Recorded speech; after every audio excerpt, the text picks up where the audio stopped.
고맙습니다. 설교할 기회를 주셔서 감사하고요. 제가 이 말씀을 선택한 것은 여러 가지 이유가 있어요. 복음성가에도 평안을 너에게 주노라.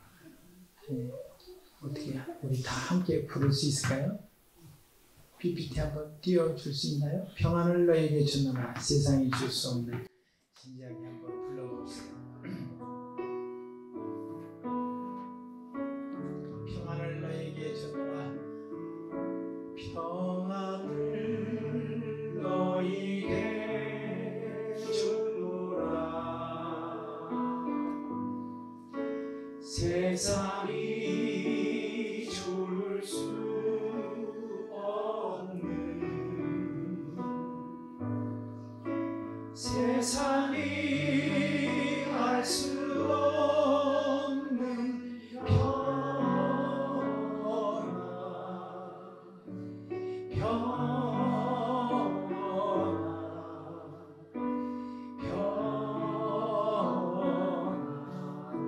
평안을 내게 주노라. 다시 한번 이어서 한번 마주보면서 평안을 너에게 주노라. 세상이 줄 수 없는,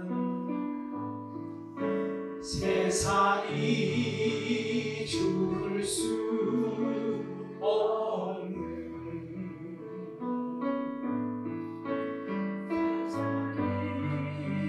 알 수 없는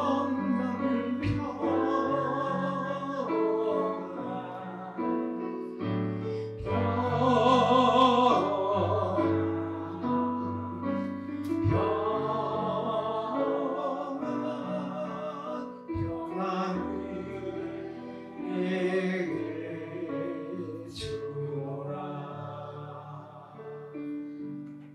우리 주님이 돌아가시기 전 마지막 제자들에게 이야기하는 거예요. 제자들은 예수님보다 나이가 많은 사람도 있고 예수님과 동갑인 사람도 있고, 근데 제가 성경을 보면서 33살의 젊은 사람이, 우리 33살, 이제 32살 됐죠. 우리 범석 청년 31살 되는 거예요. 네, 만으로는 아니에요. 만으로는 30살에 헤로지 됐으니 얼마나 출세한 거예요. 이번 기회다 해서 그냥 효주 불러가면서 윤식이 불러가면서 오히려 더 목사님과 전도사님보다 더 잘해요. 더 잘해. 그런데 33살의 청년이, 제가 가만히 생각해 봤어요.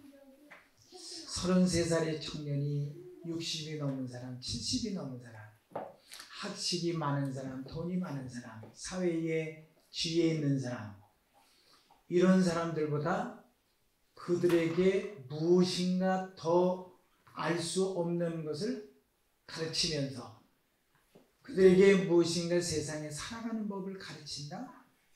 이거는 아닌 것 같아요. 이거는 33살의 청년이 뭘 알아서, 요즘 말로 뭘 알아서 우습잖아요. 우리가 생각할 때 우습잖아요. 같잖아요. 그런데 우리 예수님은 모든 부딪힘에도 불구하고 오직 목표는 하늘나라를 선포하는 것이었어요. 하늘나라를 선포하는 거. 우리가 가는 길은 하늘나라예요. 하나님 나라. 이 땅에서 잘 먹고 잘 살고 지내는 것도 목표가 될 수 있겠지만은 그보다 소중한 것은 우리의 목표가 하늘나라, 하나님 나라를 우리가 잊어버리면, 그 나라에 대한 소명을 우리가 잊어버리면 이 세상에 사는 것은 하나의 친교뿐이 안 돼요. 교회라고 하는 것이. 그렇잖아요. 친교의 목표로 우리가 모인다고 하면 하나님 나라를 다 잊어버리는 거예요. 다 잊어버리는 거. 제가 목회를 하면서 물론 첫 목회 때도 그렇지만은 연세 많으신 분들이 계셨어요. 도대체 할머니 같은 분들, 우리 어머니 같은 분들, 아버지 같은 분들, 할아버지 같은 분들, 이런 분들을 상대할 때 내가 어떻게 상대해야 될 것인가, 어떻게 해야 될 것인가, 아버지 같은 분들에게 어떻게 해야 될 것인가. 이게 주눅 들을 수도 있고, 또 어떻게 보면 그분들이 볼 때에 참 건방지다 할 수도 있는 이런 위치에 있는 것이잖아요. 그런데 목회자라고 하는 목회자는 그 모든 것보다 자기의 의지가 굳건해서 무엇인가 이들을 이끌어가야 되겠다는 필연적인 어떤 사고방식이 없으면 이끌어갈 수가 없어요. 우리 이효주 목사님도 마찬가지겠죠. 여기 몇 분 안 되시지만은 그러나 어머니 같으신 분들, 아버지 같은 분, 이런 분들, 더군다나 장인 앞에서 설교하고 장인 앞에서 목회를 이끌어간다라고 하는 것이 두렵고 떨리고 어떻게 해야 될까 하는 이런 상황이 일어날 수도 있어요. 그리고 결정을 내릴 때 어떻게 해야 될까라고 하는 것이 겁이 날 수도 있는 경우가 있거든요. 근데 지금 와서 제가 깨닫고 또 다시 생각해 보는 것은 또 이제 요양원 이야기를 해야 될 수밖에 없는 게, 요양원 식구들이 저를 참 많이 기다려요. 그 기다림을 어떻게 표현하냐면, 저는 인사가 할렐루야예요. 할렐루야. 이제 방에 딱 들어가면 할렐루야 그러면 어르신들이 다 기운이 없는 듯 소망도 없는 듯 하다가 나를 보면 그 아이디가 아버지 볼 때 확 웃듯이, 아이들이 엄마 아버지 볼 때 확 웃듯이 그런 모습을 볼 때, 야, 이분들의 소망은 무엇인가? 그들의 소망은요 아무것도 없어요. 거기에 누워 있으면서 거기에 있는 사람들의 소망이 뭐 내가 낳아야 되겠다 뭐 이런 것도 없어요. 아들 딸들도 찾아오지 않는 이런 것에서 도대체 이들의 소망이 뭔가? 그래서 저는 찬송을 막 불러요. 우리 집사람도 그런 다음에 찬송을 막 부르는 거예요. 가르쳐주는 거 막 가사도 막 틀려가면서. 그들은 더군다나 모르잖아요. 더군다나 나의 기쁨, 나의 소망 되시는 막 그러면서 막 부르는 거예요. 막 부르면 모르지만 박수치면서 하는 거예요. 아는 찬양할 때 같이 따라하고. 그들의 소망이 뭘까? 이들의 소망이 뭘까?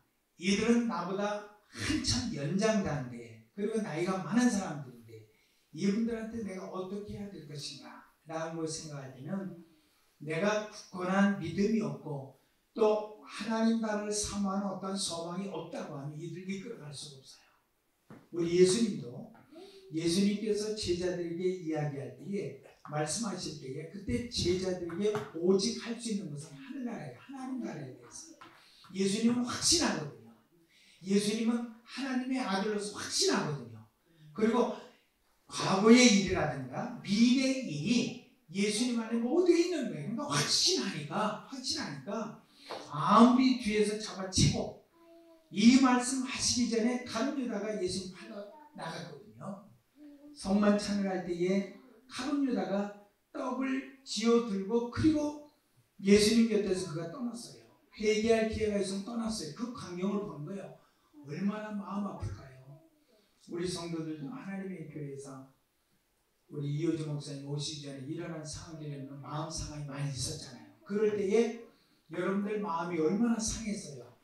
우리 예수님도 사랑하는 제자가 예수님 곁을 떠났을 때에 그때 얼마나 마음이 아팠을까요? 포기하고 싶었겠지요. 예수님도 33살의 청년인데 나이가 60, 70이 넘었다면 세상경을 거의 거치고, 그리고 인생은 60부터 시작이 되어져서 완사를 다 경험한 사람이기 때문에 충분히 그것을 이해할 수 있었겠지만, 예수님의 입장에서 33살이란 말이 있어요. 33살. 인간의 나이로는 다 된 게 아니에요. 다 된 게 아니고 지금 출발하는 그 시점에 있는 청년이었는데, 그 청년이 같이 쫓아다니던 따라다니던 제자가 자기를 배반하고 배신하고, 믿었던 사람이 배신하고, 그리고 앞으로 또 배신할 제자가 있다라고 하는 것을 생각할 때에, 이럴 때 예수님의 마음은 얼마나 아팠을까요? 이거 뭐 여기 오는 청년들도 마음이 많이 아픈 청년들도 있잖아요. 사람에 대해서 실망이기 때문에, 교회에 대한 처우에 대해서 실망이기 때문에, 이 대단한 실망, 이것은 웬만해서는 가시지 않아요. 어느 정도 시간이 흘러 이것이 가시는 아니요. 그것은 이 마음속에 옹알이로 남아있어요. 평생 옹알이집니다. 이거는 벗어날 수가 없어요. 대부분 신앙생활 하다가 그만둔 사람들 많이 겪어보지요. 그런 사람들 이야기 들으면 교회 참 수고를 많이 했대요.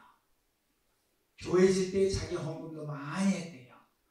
장사를 해서 그 장사한 미천도 다 대서 교회를 쳤대요. 그런데 왜 떠났어요? 왜 떠났어요? 목사가 어쩌고 저쩌고, 집사가 어쩌고 저쩌고, 어쩌고 저쩌고. 지금이 중요해요. 지금 죽으면 하늘나라 갈 자신 있어요? 이야기를 하지요. 그러면 주저주저 하는 거야. 교회 빨리 나가세요. 빨리 나가세요. 빨리 나가세요. 그러면 그 다음 날에 나를 보면서 반갑습니다 라고 하는 것이 나를 보면서 피하는 거야. 아직 교회 나갈 준비는 안 됐다는 거죠. 그런 분들 많이 있어요. 우리 주위에 많이 있어요. 처녀 때 신앙생활 하다가 그만둔 처녀 때 지금 그만둔 사람도 많이 있고. 이게 왜 그런가? 배반을 당했거나 배신감에 있어서 예수님을 포기한 사람들이 많이 있어요. 어느 장로님의 간증을 제가 들은 적이 있어요. 그 장로님이 간증을 하시는 거예요. 무슨 간증이냐? 자기가 노숙자로 있었대요. 노숙자. 이름이 노숙자가 아니라 노숙자로 있었대요. 노숙자. 그런데 젊은 목사님이 전도 나왔는데 샬롬 하고 이제 보면서 사람들이 샬롬 하는 게 우리 샬롬 해봅시다. 옆에 사람 보면서 시작. 샬롬. 아니 그렇게 말고 전도 차원에서 시작. 샬롬 그랬다는 거예요. 그런데 그 소리가 너무너무 듣기 싫은 거래요. 샬롬이 뭔지는 모르지만 젊은 목회자가 와서 샬롬 그러는데 그 얼굴이 웃으면서 자기 신세는 지금 노숙자예요. 노숙자의 인생은요 죽지 못해 사는 거예요. 두 번째는 일하기 싫어서 사는 거예요. 일하기 싫어. 노숙자 여러분들 많이 보시잖아요. 그분들은 희망이 없어요. 소망이 없어요. 돈을 준다 해도 그들은요 도무지 희망이 없어. 살아갈 희망이 없어. 밥을 줘도 희망이 없어. 돈을 줘도 희망이 없어. 노숙자 저도 경험을 많이 했거든요. 이천에 있을 때 큰 교회가 그 교회 목사님이 그 교회 한쪽에다가 노숙자들이 살 수 있도록 거처를 마련해 줬어요. 그런데 그 목사님이 한 1년 동안 그렇게 거처를 마련하고 있다가 그냥 철거를 해버렸어요. 왜 그런가 하니 노숙자는 사람 될 가망이 1%도 안 보인대. 아주 1%도 안 보인대. 1%도 안 보여. 사람은 뭔가 가망이 있어야 뭐 가르치고 뭐가 가능성이 있어야 도와주고 그러는 거 아니에요. 그런데 전혀 가망이 없으면 철수시켜버린 거예요. 그런 삶이 노숙자의 삶이에요. 근데 젊은 목사가 샬롬 그러면서 다니는 거예요. 다음 날 와도 샬롬 그러는 거예요. 자기는 모든 것에 실망하고 좌절하고 죽고 싶어도 죽지 못하는 그런 신세. 얼마나 답답하겠어요. 진짜 답답하지요. 답답하지요. 그런데 젊은 목사가 와서 샬롬 샬롬 그러는 거예요. 샬롬 샬롬. 근데 샬롬 샬롬 그러는데 어느 날을 우리가 찬양했듯이 그때가 하나님의 때, 하나님의 때가 있어요. 날마다 하나님의 때가 있는 게 아니라 하나님의 때가 탁 다가올 때가 있어요. 근데 예나 저나 젊은 목사가 전도를 할 때 샬롬 그러면서 전도를 했는데 그날따라 이 젊은 사람에게 들리는 게 살롬 그러고 들렸다는 거예요. 살롬 따라합시다. 살롬. 죽을 놈이 아니라 살롬. 살롬으로 들리는 거예요. 살롬. 샬롬이 아니라 살롬. 샬롬 그러면서 했는데 그 노숙자에게 들리는 것이 살롬 그런 거예요. 살롬. 그런데 그 소리가 확 와서 귀에 팍 부딪힌다는 거예요. 살롬? 살롬? 아, 내가 살아야지. 내가 살롬이지. 그래서 그분이 아주 좋지 않은 놈, 노숙자 그렇잖아요. 냄새 많이 나고. 여기 교회는 그런 노숙자들이 잘 오는데 시내들은 노숙자들이 가끔 와요. 가끔 오면은 냄새가 풍겨가지고 뭐 교인들도 다 피하는 이런 상황이 벌어지는데 그런데 이 살롬 소리를 듣는 이 사람이 교회를 찾아가는 거예요. 찾아가서 문을 두드린 거예요. 문을 두드리고 이 젊은 목사가 도대체 나한테 어떻게 행동을 하는가 그거를 보는 거예요. 그 사람들은 다 계산을 하거든요. 근데 문을 두드리는데 그 젊은 목사가 그 사람이 오니까 하나 끊어안고 아이고 형제님 잘 오셨습니다. 라고 하는 거예요. 냄새가 뿔뿔 나고 사람 냄새가 역겹잖아요. 사실 사람 냄새는 역겨워요. 우리 요양보호사 하시는 분들 아시겠지만은 이 노인네들 씻지 않고 그러면 그 냄새가 얼마나 역고 진짜 냄새가 역겹지. 그런데 자기를 끄라는 거예요.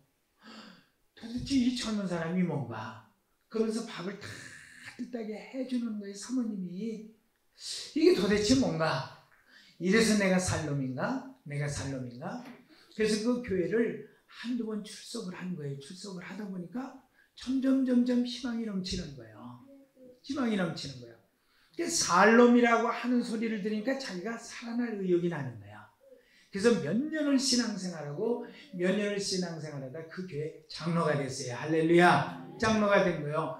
그래서 목사님이 물어보는 거예요. 장로를 하게 되면 장로할 때 간증이 필요하거든요. 간증. 그래서 왜 장로까지 됐습니까? 라고 하니까 그때 간증한 것이 뭐냐면 젊은 사람이 와서 다른 사람은 다 그렇게 이야기하는데 이 사람만 살놈 그랬다는 거예요. 다른 사람은 죽을 놈 그랬는데 친척한테 가도 자기에게 이런 죽을 놈아 진작에 죽지 이렇게 살 바엔 죽지 그래서 죽을 놈 했는데 그 젊은 사람만 와가지고 살놈 그랬단 말이야. 살놈. 그러니까 살놈 그러니까 내가 살아야 되겠다 라는 거예요. 살아야 되겠다. 이럴 때 아멘 좀 해야지.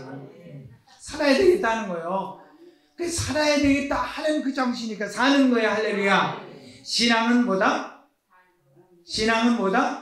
제목. 신앙은 전진이다. 신앙은 전진이에요. 아무리 내가 교회 생활을 열심히 했고 교회 건축을 하는데 내가 90% 80% 거의 내가 냈다 할지라도 내가 교회를 졌다 할지라도 지금 신앙생활에 포기하면 살놈이 아니야. 그렇잖아요. 왜 포기해요? 아깝잖아. 내 교회라 생각해서 그래. 내 교회는 없어요. 주님의 교회지. 주님이 피로 값주고 사신 교회거든요. 나를 도구로 사용했으니 얼마나 감사해요. 제가 이천에 있을 때 어느 장로님을 만났는데 그 장로님이 저한테 고백해요. 그 장로님네 사돈 시골은 거의 그렇잖아요. 사돈네 팔촌 모래갖고 교회를 다니는데 실명까지 할 때 신둔감리교회 좀 크거든요. 한 250명 300명 모이는 교회인데 그 교회에 그 집과 그분이 이제 도자기를 굽는 분이거든요. 근데 그분과 관계되는 사람 70여 명. 그러니까 친척, 사촌, 사돈, 이렇게 얽히고. 그래서 그 장로님이 재정을 맡고 있는데 그 장로님이 갈등을 느끼면서 그만두면 70명뿐만 아니라 거기에 따르는 사람들과 더불어서 거의 반 이상이 교회를 나가게 될 정도가 되는 거예요. 그럼 거의 다 나가는 거죠. 반 정도만 나가고 반이 남겠습니까? 아니잖아요. 반 정도 나가면 쑥대밭이 되는 거야. 거의 다 나가는 거예요. 그러면서 저한테 이야기하는 거야. 자기가 일을 이렇게 해서 목사님이 자기를 이렇게 좀 따돌리는 것 같고 뭐 저쩌고 그렇다고 막 불평을 하는 거예요. 그래서 장로님, 수석 장로님 맞으시죠? 그러니까 그렇다는 거예요. 그런데 왜 교회 불평을 해요? 오히려 불평하는 성도가 있으면 오히려 장로님이 다독거리고 목사님과 더불어서 합해져서 하나님의 교회를 빛내야 되는데 여기서 신앙생활 지금까지 해왔으면서 왜 그래요? 그러니까 목사는 목사 편이네 그러더라고요. 목사는 목사 편이래. 목사가 목사 편이 그럼 목사가 장로 편이요? 아니잖아요. 권사 편이 아니잖아요. 목사는 목사 편이요. 목사 편보다도 그래서 내가 그랬어요. 목사는 목사 편이 아니라 하나님 입장에서 볼 때 그렇습니다. 하나님 입장에서 볼 때 그래서 장로님 목사님이 아무리 마음에 안 들고 하더라도 장로님이 내려놓고 목사님과 더불어서 손잡고 한번 해보세요. 그러면 장로님이 회복됩니다. 그 다음에 만났어요. 만나니까 기쁘고 즐거워서 저에게 아능게장? 거기 신들의 아능게장이라는 거 맛있게 하는 건데 그걸 요만큼 한 박스를 사준 거예요. 고맙다고. 왜 고마운가? 자기 자신이 가만히 새벽기도도 안 나갔대. 목사님이 미워서 교회도 잘 안 나고 그랬죠. 그럼 그게 잘못이지 뭘. 그게 죽을 놈이지 그게 살 놈이요. 근데 제가 이야기하고 가만히 생각해 보니까 그래야 되겠다. 목사님한테 선물을 사들고 가서 목사님, 아무래도 목사님이 그 장로님보다 나이가 좀 어리니까, 그러니까 나이가 어리다라는 생각을 하니까 그렇게 되어지는 거예요. 문제는 목사라 보지 않고 나보다 나이가 어리다, 그러니까 동생 같다, 막내 동생 같다, 이렇게 생각하니까 그게 문제 화근이 되어지는 거예요.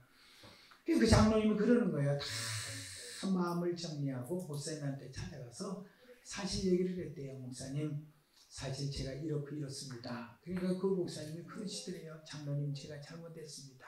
장로님을 잘 받들어야 되는데 그렇지 못하고, 그러다 서로 손잡고 이제 눈물을 흘리면서 같이 화해를 하니까 살롬이 되어지는 거예요. 살롬이 되어지는 거. 여러분이요, 동생 같다, 누구 같다 안 해요. 교회에서는 가끔씩 그런 사람들이 있어요.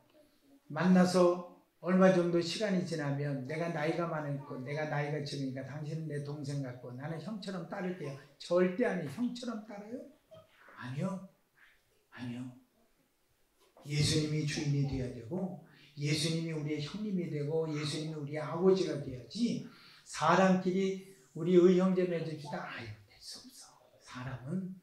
사람은 좋을 때 좋고 안 좋을 때는 원수가 되어집니다. 특히 교회가 더 그래요. 교회는 원수 될 땐 진짜 원수가 되어지는 거예요. 좋다가도 내 이름이 원수가 된다니까. 원수가 된다니까. 여러분이 여기서 지금 우리 목사님 이 목사님이 좋아서 목사님 그러지만 조금 틀어지면 원수가 되어진다. 아이고 젊은 것이 아이고 젊은 것이 못 듣다고. 젊은 것이 잘하잖아.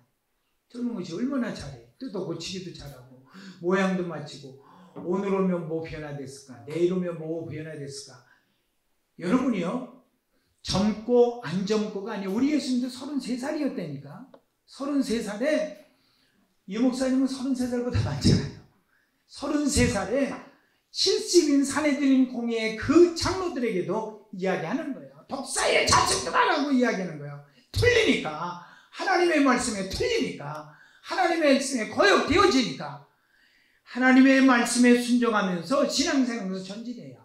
뒤돌아보면 안 돼요. 여러분들이 지금까지 뒤돌아보지 않고 오셨잖아요. 연세 있으신 분들은 살 날이 얼마 안 돼요. 진짜예요, 진짜. 제가 아까 이야기에다 말했는데 97세 잡수신 그 양반이 그 권사였는데 저를 만난 지가 1년 됐어요. 1년. 봄에 저한테 이야기하는 거예요.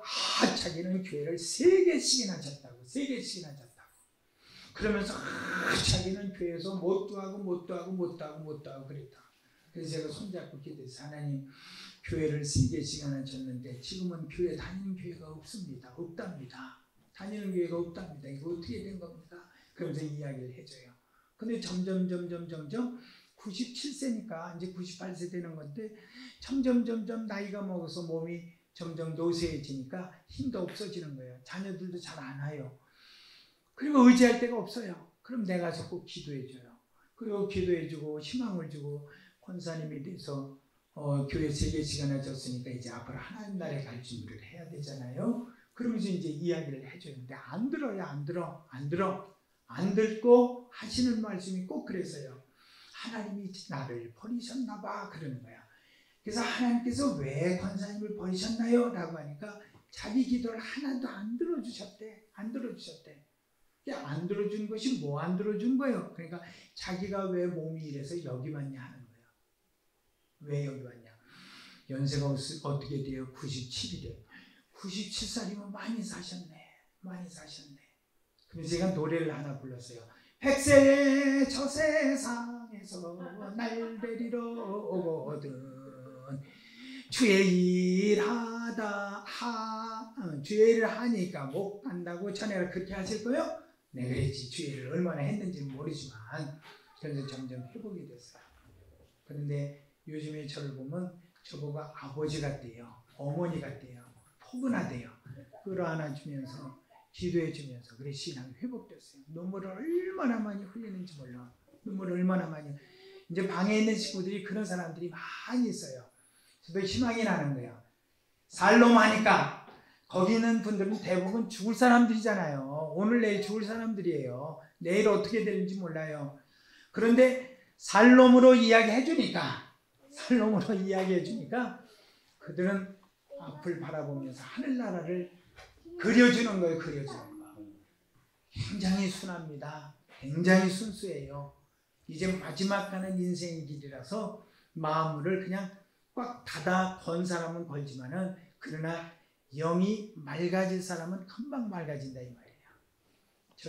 젊은 목회자가 샬롬이라고 전도를 했는데 우리 하나님께서 그 사람 귀에 살롬으로 들리게 해서 내가 살아야 되겠다는 의욕을 가지고 장로가 됐으니 얼마나 기쁜 하나님의 복음입니까? 예수님의 말씀은 한 가지 목적이에요. 다른 게 없어요. 이 땅에 오셔서 우리에게 돈을 주겠다? 우리 청년 그랬어요? 우리 주님이? 응?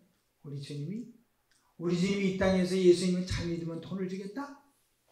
아니잖아요.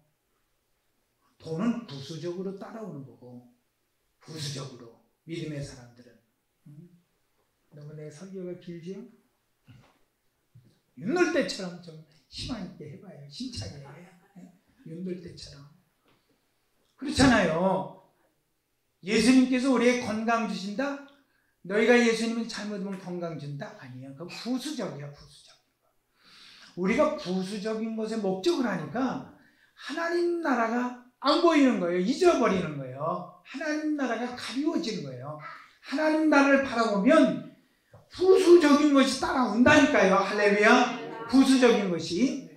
제가 자신 있는 거예요. 자신 있게 이야기할 수 있어요. 하나님 나라를 사모해서 은퇴하고 나면 내가 어떻게 살까 걱정이 많았었는데 지금은 어떻게 살까가 아니라 어떻게 하나님의 일을 열심히 할까. 열심히 할까. 더 열심히 할까. 더 열심히 할까. 정말이에요. 정말. 그래서 이 장로님이 살롬 하는 한마디에 변화가 돼서 장로가 되었으니 얼마나 큰 축복이요. 예? 할렐루야. 우리 장로님은 더 크게 아멘 해야지. 예? 장로가 됐으니 얼마나 큰 축복이요. 장로보다 더 큰 축복이 어디 있어요. 장로보다. 근데 장로가 그냥 늙은 장로가 되면 안 되지. 늙은 장로가 늙어서 장로가 아니라 하나님께서 기름 부은 장로가 되어지는 거예요. 우리 다 그렇잖아요. 우리 이제 죽을 날이 얼마 안 남은 거예요. 사실 얼마 안 남아요. 북한 김정은이가 이야기했잖아요. 핵을 폭발시켜버린다고. 그러니까 윤정부가 윤석열 그 대통령이 그랬잖아요. 전면 전쟁을 감수하더라도 이제 다시 한번 침략을 하면 가만 안 되겠다. 엄포를 탁 놨잖아요. 이런 위기에 우리 처해 있는 거예요. 지금 위기에 처해 있다고요. 언제 어느 시 어떻게 되는지 몰라요. 응? 무인 드론이 5대가 떠가지고 서울 5시간을 해가 했는데 그 격추를 못 시켰다고? 거기에 핵이라도 하나 포함해서 터뜨려서 봐요. 우리 여기 못 앉아 있어요. 못 앉아 있어. 언제까지 평안할 거예요? 언제까지 우리가 평안할 줄 알아요? 내일 어떻게 되는지 몰라요. 우리의 목표는 하늘나라. 이걸 잊어버리지 않는다고 하면 어떤 것이 나를 끌어당긴다 할지라도 어떤 것이 나의 발목을 잡는다 할지라도 어떤 것이 내 신앙을 방해한다 할지라도 방해받는 까지고 오면 예수 그리스도의 이름으로 사탄을 쳐버리는 거지. 예수 그리스도의 힘을 우리에게 주었는데 그걸 하나도 사용 못하고 나 그런 줄 아는데요. 아유 그런데 안 돼요. 안 돼. 안 되긴 뭐가 안 돼. 안 되는 건 유행가 가사지. 안 돼요. 안 돼. 글쎄 그게 안 되는 건 유행가 가사고 우리는 된다 하는 말이에요. 승리하기 위해서. 그래서 신앙은 전진이다. 전진해야지 후퇴하면 안 돼. 23년도에 여러분들이 과거의 모든 것들은 다 잊어버리시고 다 이제 그냥 훌훌 따라버리시고 과거가 나를 발목 잡으면 절대로 앞으로 나갈 수 없습니다. 23년도에는 다시 젊은 사람으로 33살의 예수님 모양으로 예수님은 하나님의 말씀을 증거하기 위해서 어떠한 방해꾼, 어떠한 배반자, 어떠한 말로 예수님을 넘어뜨리려 하는 그런 건설을 할지라도 예수님은 전혀 개의치 아니하고 오직 하나님 나라 선포하는 목표를 향하여 하나님 나라에 향하여 복음 전도하고 이 하나님 나라의 일을 하셨던 우리 예수님을 닮아가면서 예수님을 목적으로 여러분들이 따라가는 우리 성도 여러분이 되시길 주의 이름으로 축원합니다. 기도합시다. 하나님 아버지, People were bracing for the end. Hell is where we're all reaching. This clash is all